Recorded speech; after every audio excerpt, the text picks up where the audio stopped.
guys, my name is Marcus Troy, and today I want to tackle the subject of branding.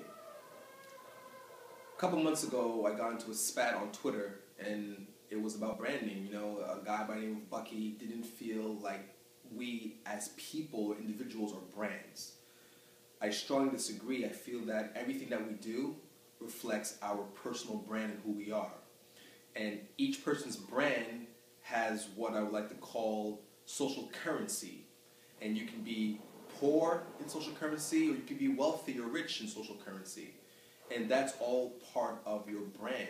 So your brand is how people perceive you, the perception that other people have of your personal brand. And it can be as basic as whether you're a punctual person, if you're a person of your word, if you deliver on the things that you're supposed to deliver on. And same goes for the opposite. If you're not punctual and you never deliver and you're not a person of your word, that affects your personal brand. And how people talk about cereal, for example, it's the same way people can talk about you. Like, I don't like that cereal doesn't taste good, or it's too sweet, or it's not enough this, or that cereal's great, it's healthy for you, it makes you feel better. You know, or how you talk about brands like Nike or Adidas or Puma or Reebok. It's the same exact thing. I feel that each individual has their own personal brand. And you see it happening more and more for people who are on Twitter. You know, I know a few people who tweet really reckless, and it's hurt them. It's hurt their reputation because you never know who's watching or paying attention. And you are what you tweet. It's such a true statement.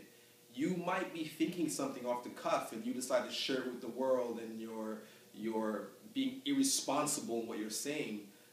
If you care, maybe some of you guys don't care, but if you do care about what the people who may be paying attention to you think, if you're in a space where these are the relationships that you need to cultivate, it can hurt you.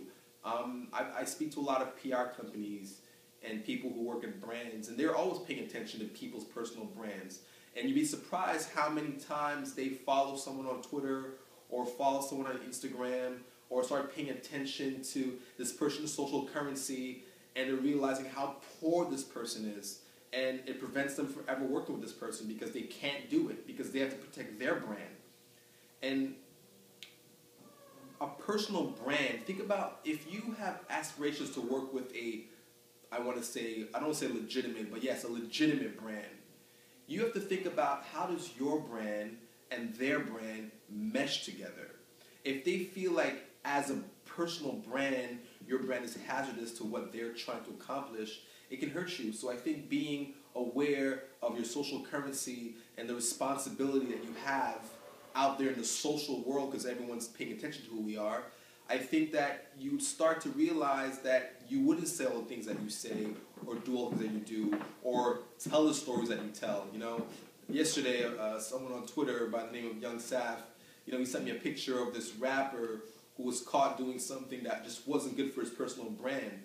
And it's hilarious, but it's funny at times, but he now becomes the butt of the joke of everyone who follows this guy.